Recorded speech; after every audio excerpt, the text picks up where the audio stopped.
You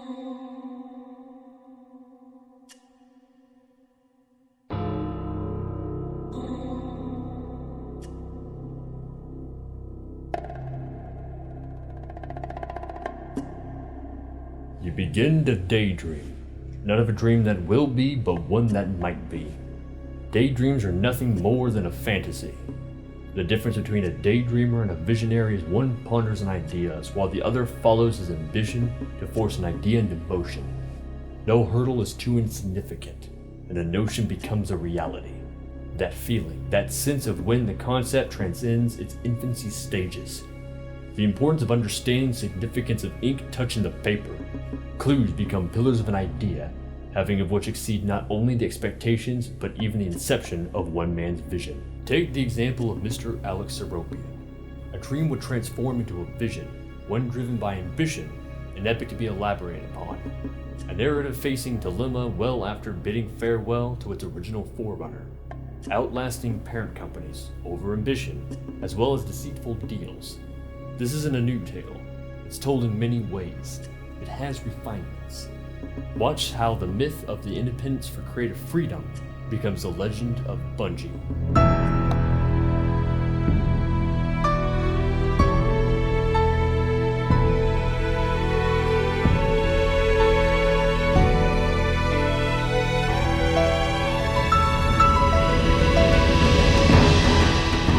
In 1991, a man by the name of Alex Seropian was going to the University of Chicago for a mathematics degree for a focus on computer science. Seropian had been working on his brand new game Operation Desert Storm. Alex had already dabbled in game design before when it came to creating his first game, Nop, a more aggressive clone of the game Pong. Alex's Nop game was a simple project of him testing the game design field. Before his next project, he would need a little more than some free time from college work in order to make it his first commercial success. Alex founded his company by the name of Bungie and would use this title to publish his next game, Operation Desert Storm, for the Apple Macintosh. A game based off the Middle Eastern conflict at the time, this game would go on to sell 2,500 copies by having Alex individually assemble game boxes and mailing them to customers from his own bedroom. But this was not a struggle that Mr. Seropian could continue alone. Alex later decided to partner up with his colleague from his artificial intelligence class, Jason Jones. At the time, Jason had been working on his own game, Minotaur: Labyrinth of Crete.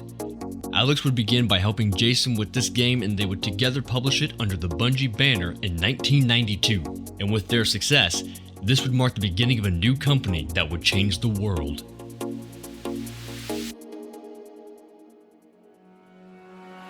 The two would go on to develop their next game, Pathways into Darkness, a game that took inspiration from Wolfenstein 3D after Jason had played very much of it. Jason even got a hold of his friend Colin Brent to work on environments and creature design. This would be Bungie's next stepping stone to evolving into a full-blown company. Pathways into Darkness would be Bungie's first game to make a profit off total sales. It would even go as far as to win awards. The game would be the third best-selling game in the first half of the year, just beat by Myst and SimCity 2000. Games that would also be known as pioneers to gaming culture.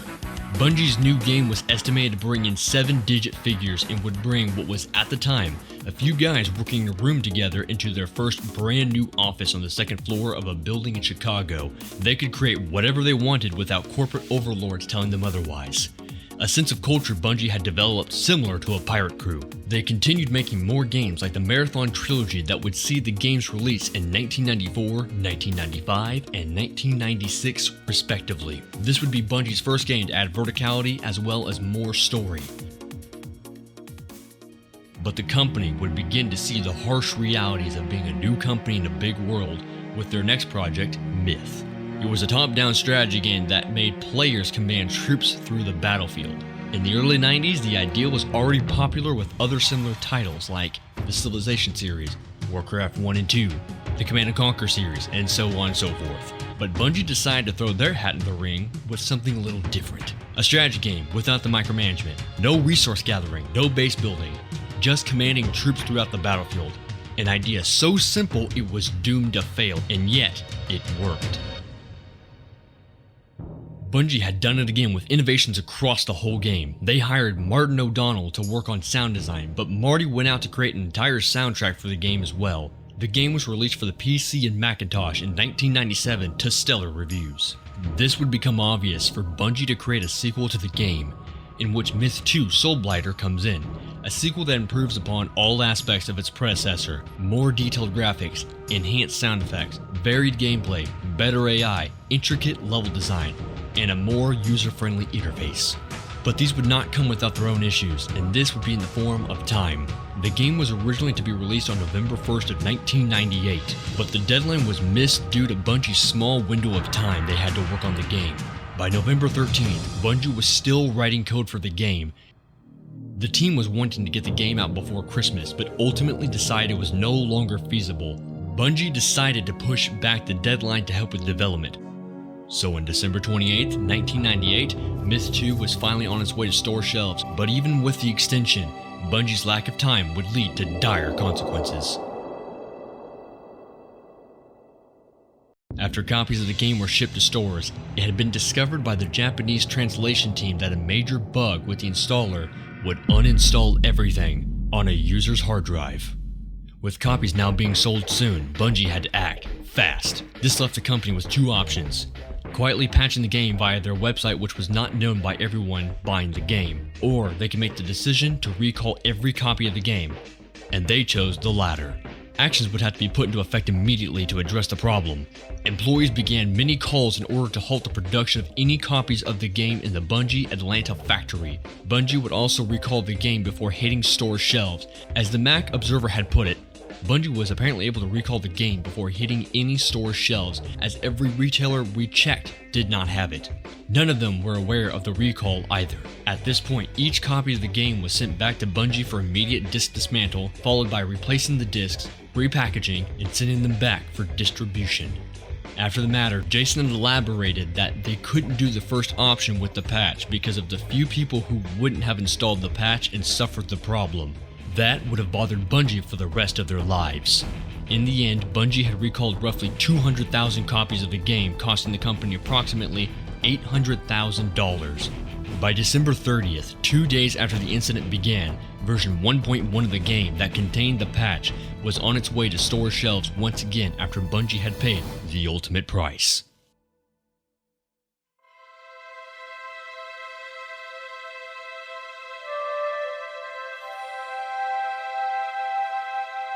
With everything said and done, Bungie was full swing on their next few projects after the incident occurred. The company now had two individual teams working on separate projects. Bungie West had started development on a game called Oni, a game based off the anime film Ghost in the Shell. The game was originally to be released in the fourth quarter of 1999, but got delayed numerous times after having to help the Bungie primary team with their next project, an adventure that would change the gaming landscape forever.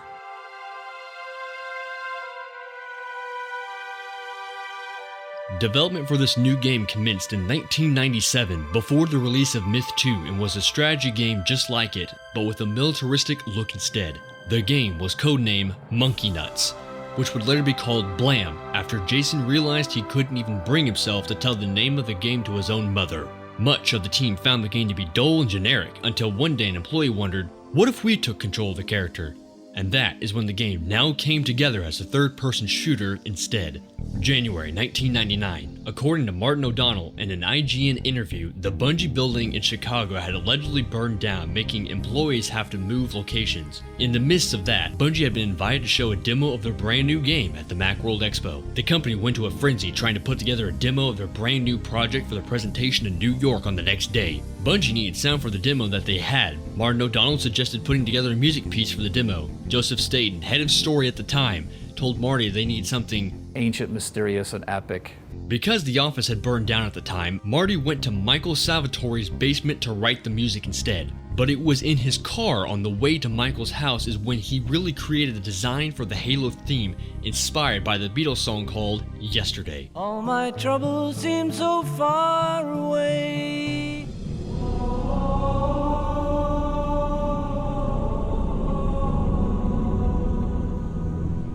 And on the next day, Jason was off to the Macworld Expo with the demo they had put together.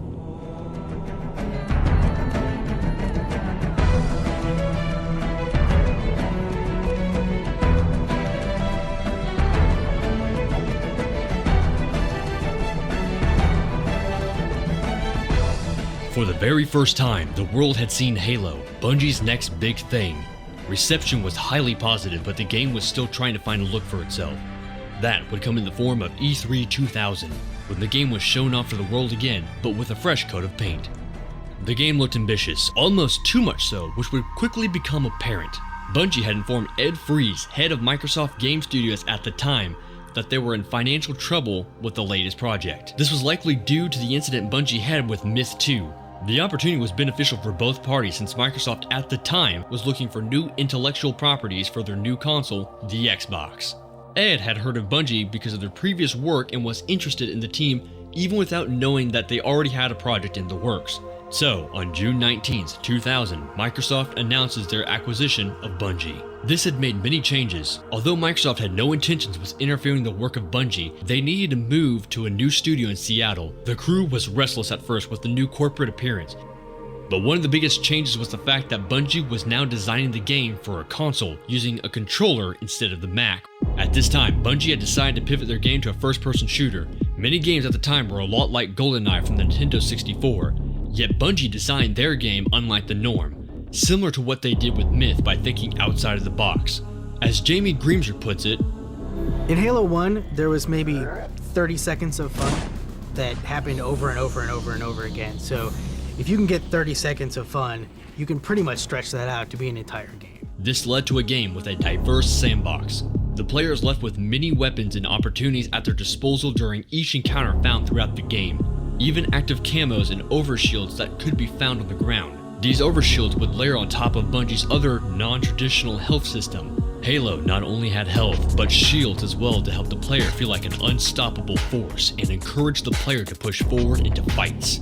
Also, unlike games at the time stuck to narrow corridors, Bungie had revealed its secret up its sleeve by Mission 2. A more open game, a more diverse game, a more cinematic game. Halo Combat Evolved has set a new standard on November 15th of 2001 for the whole gaming industry. Another thing that made Halo CE such a memorable game was the multiplayer portion that was added back mere weeks before the game's release. But with the tight deadlines and little resources, Bungie began to funnel employees from the Oni team to the Halo multiplayer team. The goal was to create a multiplayer that was very arcadey to play. This would skyrocket the tradition of LAN parties and communities coming together to hook up consoles to play multiplayer games together. In the end, Halo CE for the Xbox sold an estimated 5 million copies and earned about $170 million from US sales, but this all came at a cost. Due to Bungie West sending employees to help the development of Halo, by the time Oni had released in 2001, the game was met with mediocre reviews, felt unfinished, and Bungie West was shut down.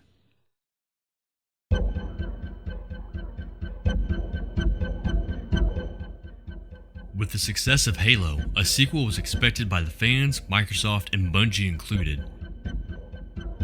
Though Bungie had already done sequels in the past, none of them would match up to the massive amount of fans waiting for this game, or what would be the dumpster fire that was the development of Halo 2, also known as the 3-act tragedy. Alex Seropian left the company to go back to Chicago, and Jason Jones departed to help Bungie Phoenix with their secret MMO project at the time. Hot off the heels of Halo CE, the rest of the employees were excited and brimming with new ideas for the next game in the series, such as dual wielding and new creatures.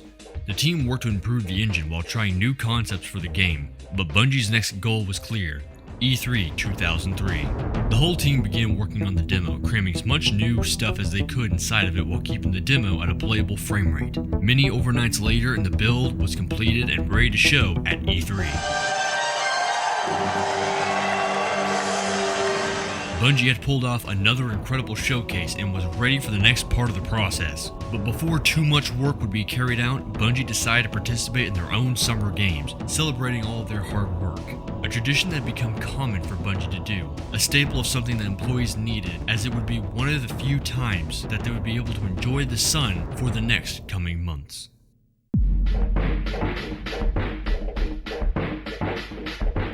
Bungie returns from E3 with their demo, and only their E3 demo. 50 to 60 employees had no idea what to do, and Bungie only returned with a portion of a playable level. And with Alex and Jason gone, this left Bungie with a committee with poor leadership. This resulted in Jason coming back and becoming more hands-on with the project. They first focused on story. The cinematic script ended up with 14,000 lines of dialogue and being 160 pages long, involving animators, artists, programmers, and etc. Jason locked himself in a room for a while and organized his core ideas, and then came to me and said, hey, you know, these are my thoughts about a story for Halo 2. What do you think? It's not about making it complex, and it's not about playing movies for 2 hours between every 5 minutes of gameplay, but the more you can make somebody believe that they're in this cool place, that they're on Halo fighting the Covenant, instead of whatever, sitting in their living room at 2 in the morning trying to, finish some stupid video game. Work was back on track, and there was once again a goal. Much of the technology demonstrated in the demo, like stencil shadows and real-time reflections, had to be cut to continue development without the engine having a difficult time performing. Bungie had once again been racing the clock. Pandora's box had opened. With limited time and many engine limitations, it had become apparent that Bungie needed to make some cuts. Big cuts. The entire final act of the game had been cut, bringing the mission count down from 15 to 9. These levels behind me, they are commitment. These whiteboards, all they are is commitment. This is what we're going to do.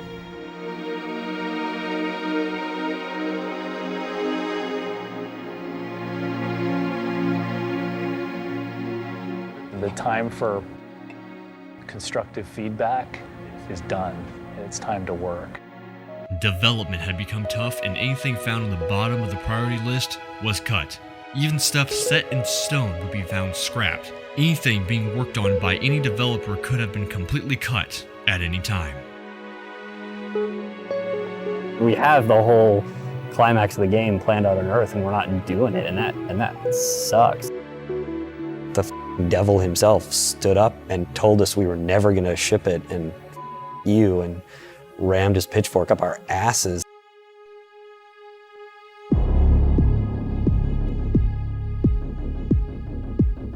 Halo 2 was an ambitious skeleton of a game, and the public release was rapidly approaching. Bungie was already retreading history by adding new content, but the game was nowhere near ready for its release window, just like Myth 2. However, unlike their previous game, Halo 2 was backed by Microsoft, and this deadline could not be missed. Bungie realized it was time to buckle down to avoid the ghost of their past. The deadline was unavoidable, and overtime was inevitable. After cutting many losses, the goal had become evident, and Bungie was full steam ahead. Huge portions of the game had become playable. Layering audio as well as polishing were steps finally taking place. And broken or unfinished things finally came together. Where most developers would fail, Bungie's passion and drive for the project drove the company to successfully finish the game before the deadline. It may have been like assembling a cathedral out of a hurricane, but in the end, Halo 2 was finished and ready for launch on its release date of November 9th, 2004. Marketing was huge, the hype was unparalleled at the time, and news outlets were even covering the game. Dozens of grown men and probably about 3 women have crawled out of their parents' basements tonight to be first in line to buy the new video game Halo 2. The game sold 2.4 million copies and earned $125 million within 24 hours of the game being on store shelves. A continuation to Halo's story was highly praised, but disappointed fans after the cliffhanger ending. It would later be discussed more by the developers that there was another act to the game which had been cut. That act would later become Halo 3. The campaign for the game was still highly praised, but not as much as the innovative multiplayer component. I'll never forget this. I get like a headshot on Zach, and I'm like, sit the down. And there's like applause. And I turn around, and there's a group of people who are watching. And before I know it, like we have this line. And people were like coming in, playing their 10 minutes of Slayer, just getting right back in line. Halo 2's multiplayer introduced Xbox Live and brought the concept of the online couch. The wildly popular multiplayer would spawn many communities and competitive tournaments. Halo 2 was the definition of a living phenomenon. Bungie's hard work had paid off.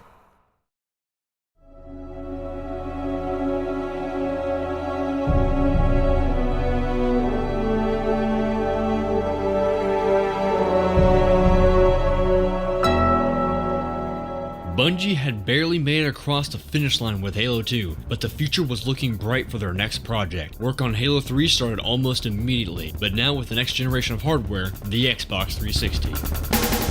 This allowed the company to finally capitalize on ideas from their previous games with less limitations due to the hardware and the platform they were working with. Halo 3's development was much smoother than the disaster that was Halo 2's development. The game started off with the codename Pimps at Sea, a game that was teased to the fans as Bungie's next big project where the players would create a pirate, set sail on a customizable boat, and search for booty. In the pirate or pimp way, take your pick. Due to the Xbox 360 having a friends list that would display what players were doing, Pimps at Sea was a cover-up so players wouldn't see when other people were playing early builds of Halo 3. However, Bungie wouldn't remain quiet about their next project forever.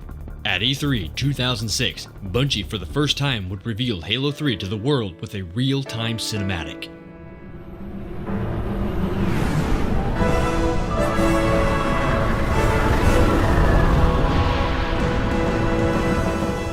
The trailer ended with the tagline, "Finish the fight." This would be the phrase often used during promotions of the game as well as the final product, as Bungie had intended this to be their final Halo for the trilogy.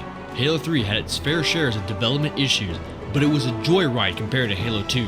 For the third installment, the team had a full year of pre-production for the game. This made the job easier to make animations, cinematics, battle encounters, and a fully fleshed out story.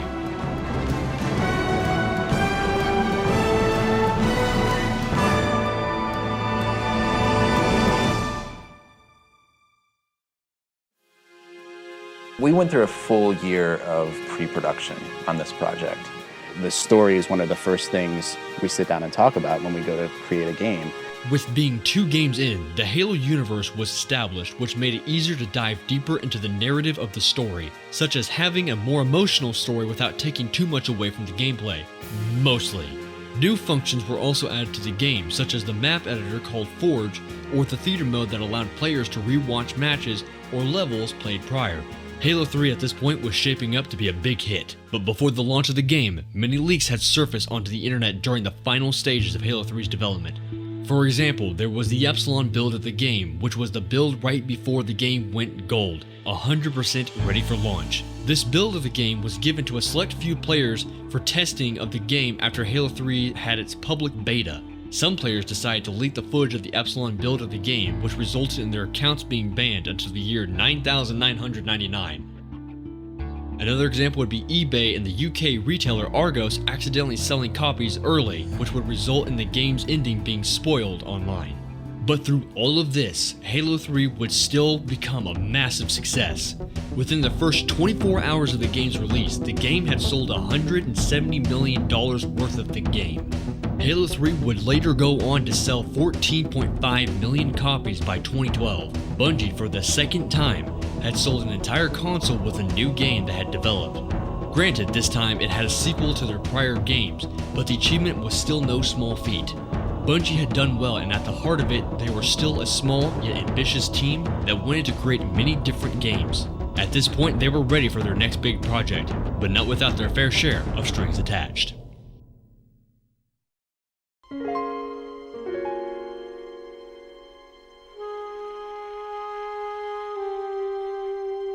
The small yet determined crew was ready to become independent once again from Microsoft, but they had to make a deal.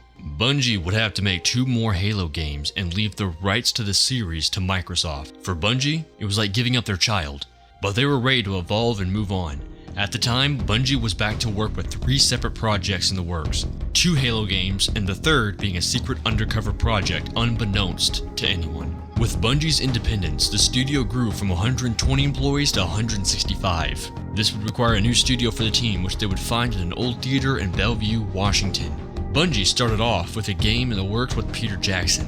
This was a collaboration with Peter Jackson's new game development studio known as Wingnut Interactive, to make this new Halo game in hand with the soon-coming Halo movie. Sadly, none of these ideas would pan out, meaning the game formerly known as Halo Chronicles was cancelled, leading to the shutdown of Wingnut Interactive.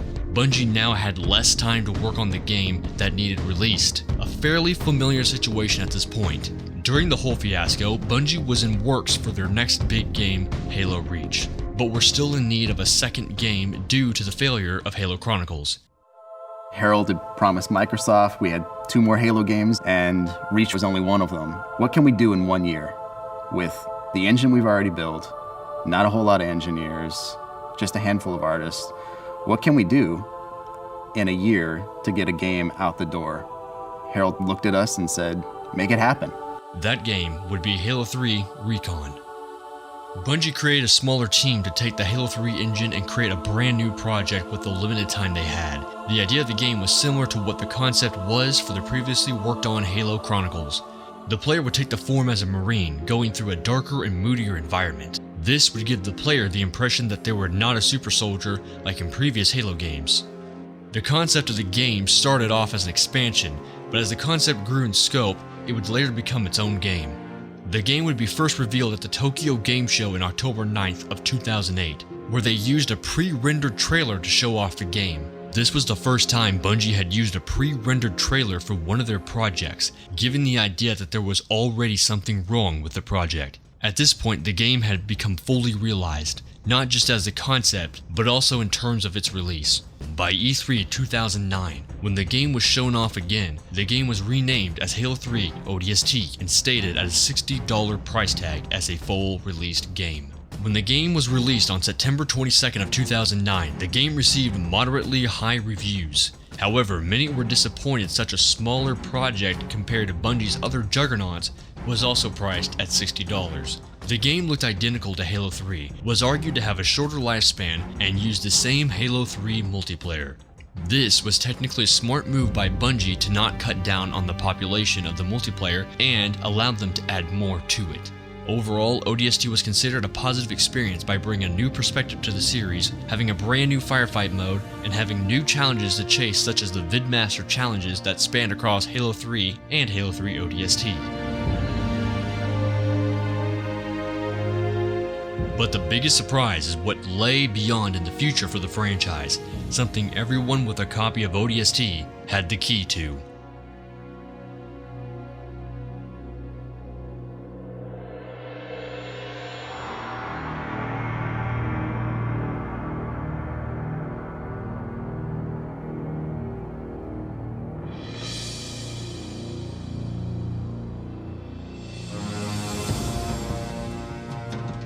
For anyone who had purchased ODST, they were granted access to the beta for Bungie's next game, Halo Reach. Initially, Bungie toyed with different ideas for what the next game should be.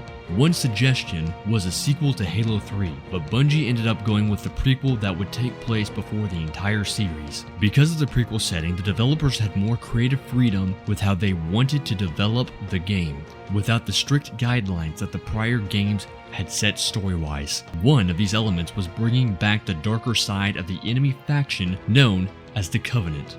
We've been engaged!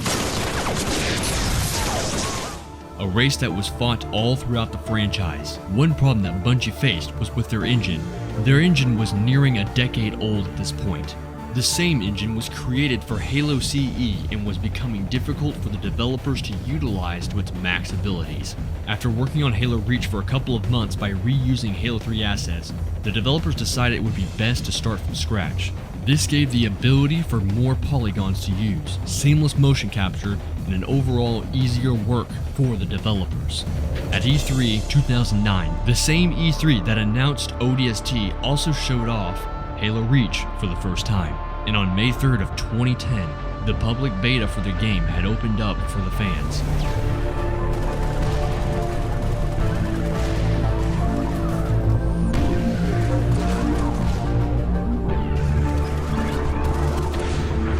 Over 2.7 million players had participated in the beta, and it was considered an overall success as Bungie was able to fix many bugs that players had found. The deadline was approaching, but Bungie was equipped and ready for release.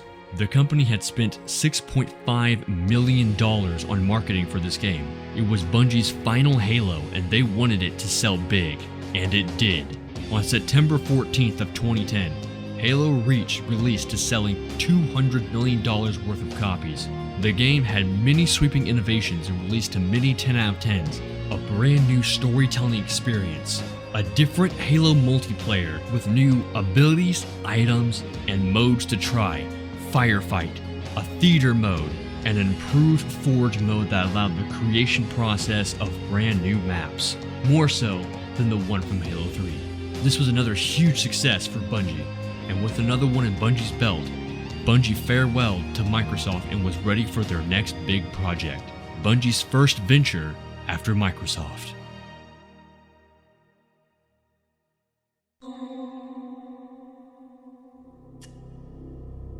The company had once again become self-sufficient, able to write their own future, but failed to see the same problem they started with, as well as every other idea known to mankind: over-ambition and a lack of funds, descending into the chronicles of autonomy, a tale told anew, just like the one before it as well as the last.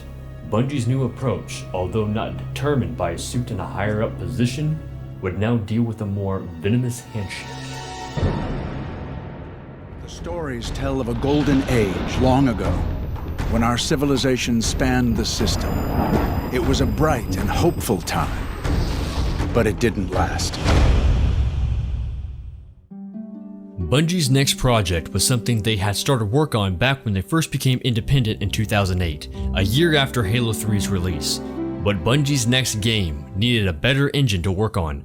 For the Halo franchise, they had to redesign the engine many times to get it to work for the separate games, formerly known as the Blam engine.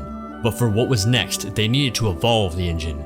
Work commenced alongside ODST and Reach to develop the now dubbed Tiger engine. This new engine would be for Bungie's next big title, Destiny. Hints were found as early as Halo 3 ODST with in-game posters inside of buildings. Evolution of this engine would open with a team of 12.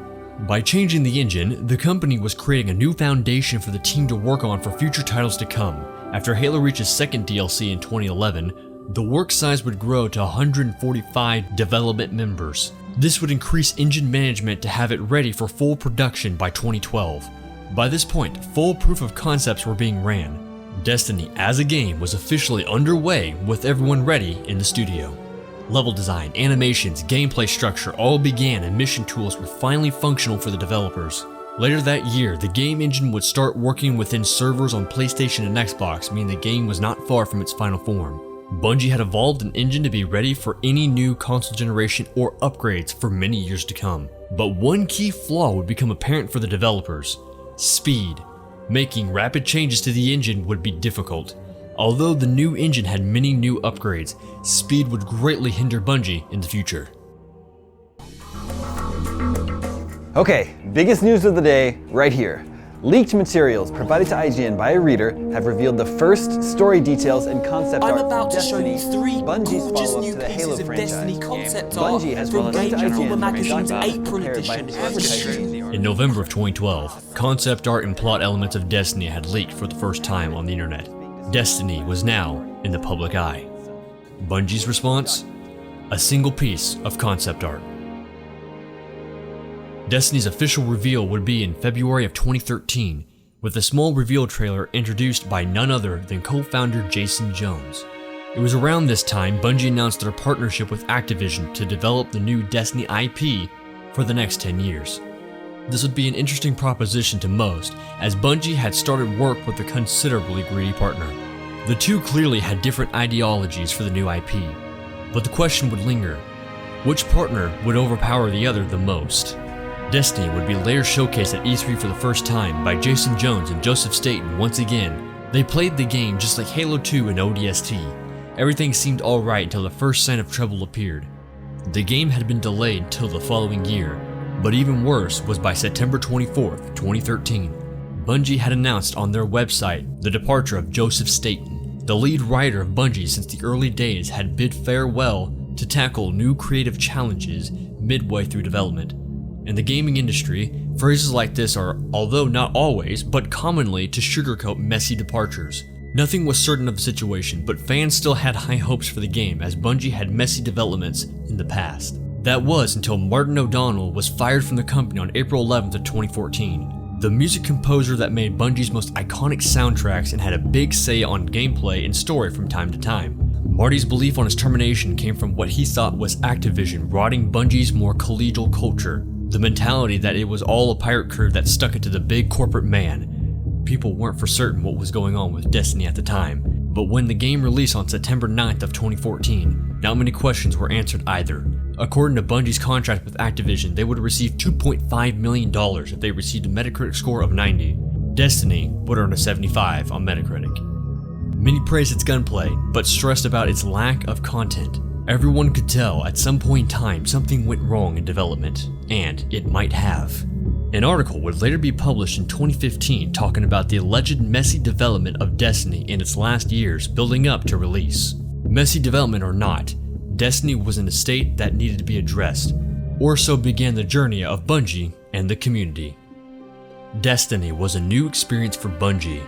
It was a game about discovery, finding out what the players want, and having the game evolve over time. Unlike Halo, a game that Bungie knew everything about before the game released, Bungie didn't know what players would do or want with Destiny. The game thrived based upon its content, but in the community's eyes, Destiny was lacking much of it. It had a short story compared to Halo, player versus player multiplayer, a few strike missions with a harder Nightfall variant, and a 6-player non-match-made raid.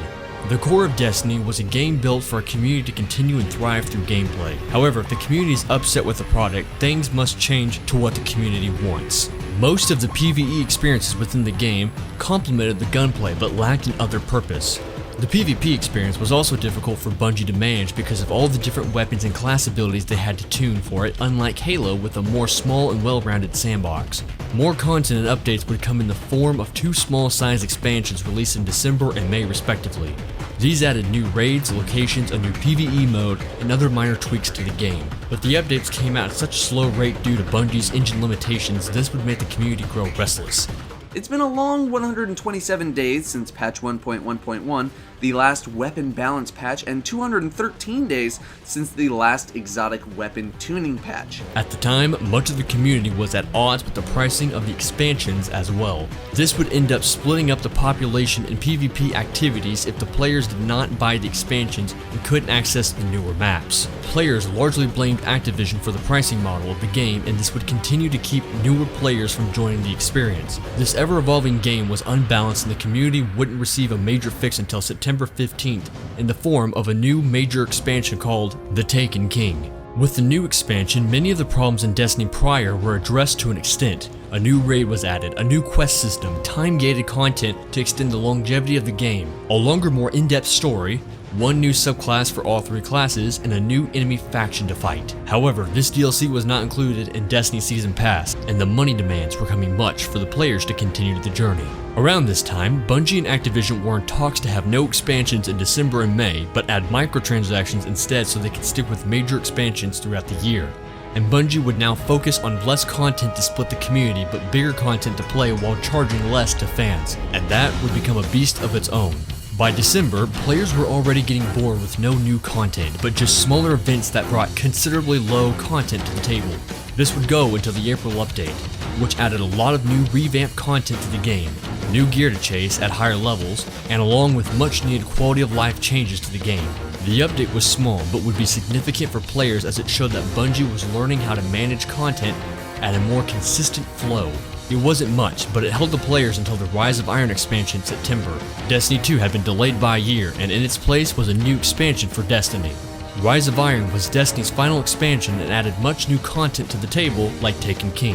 New gameplay systems, new content, a compelling story, another enemy faction to fight, and enough innovations added to the game that required Bungie to drop development for the Xbox 360 and PlayStation 3.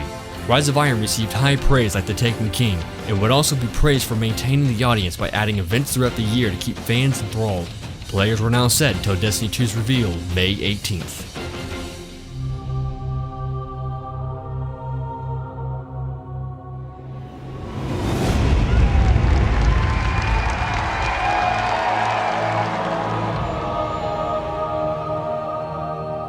Instead of showing their game at E3, Bungie had an hour's worth of content to show at their own privately hosted event.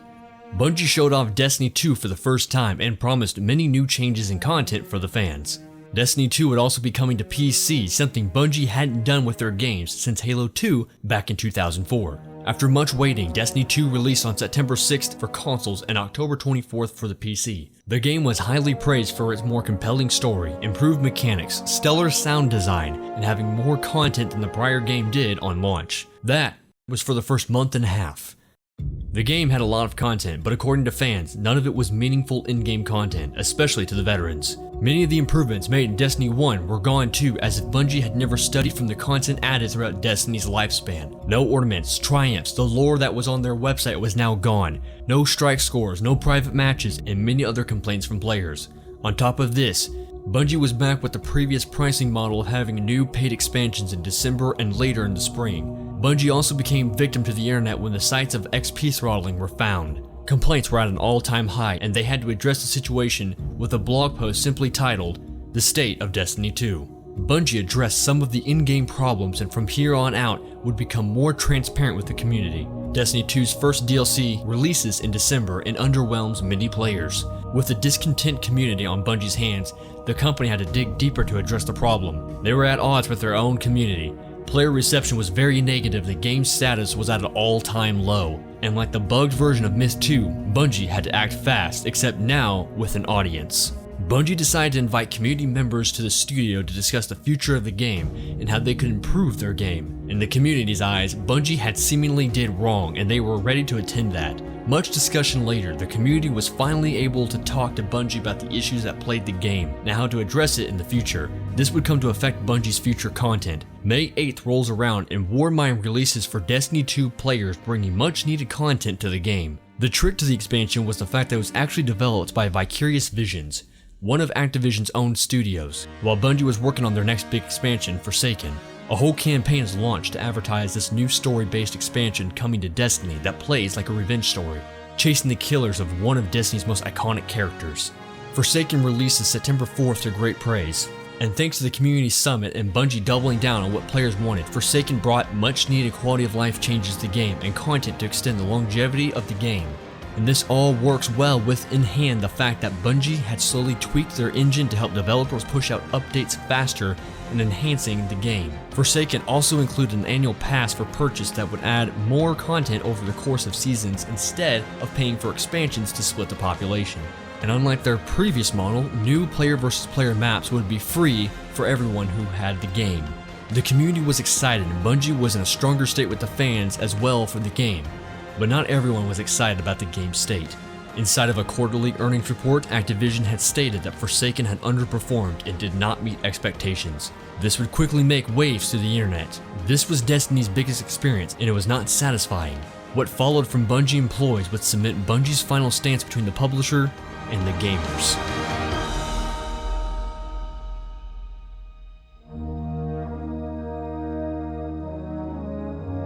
January 10th, 2019. Bungie Incorporated announces their departure from Activision and keeps the rights to the Destiny IP. June 6th of 2019. The Shadowkeep expansion is announced, Destiny's first expansion without the attendance of Activision. Bungie delays Destiny 3 until further notice as they wanted to continue working on Destiny 2. Many paid-for elements of the game changed, such as the microtransaction-based items. The new expansion was being sold at a cheaper price. Bungie continued the annual pass model for the next year, and a free version of the game was announced as well. Account transfer between gaming platforms was announced, something never thought possible under Activision, and no more platform-exclusive content. All of this was announced through a stream with a community member to ask questions about the future. Bungie was at their peak with the community, and much of the hiccups of the game were quickly forgotten after Bungie's bright new future of once again being independent. Bungie has definitely changed over the years, no doubt. What turned into two college kids making games that they thought were fun into a group of people helping push a new console to the world with a revolutionary game for the FPS genre. And now Bungie is adapting to creating an ever-growing game. Bungie has certainly been through the rough, but at the heart, Bungie still makes great games by gamers for gamers.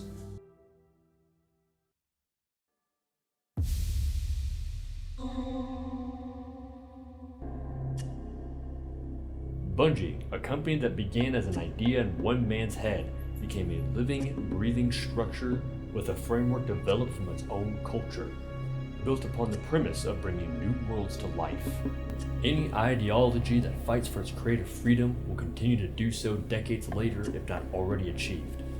The story of pushing onwards, whether it's putting your foot forward to progress ideas and emotion, or moving your next one ahead to keep ideas alive. A good story is the start of something new.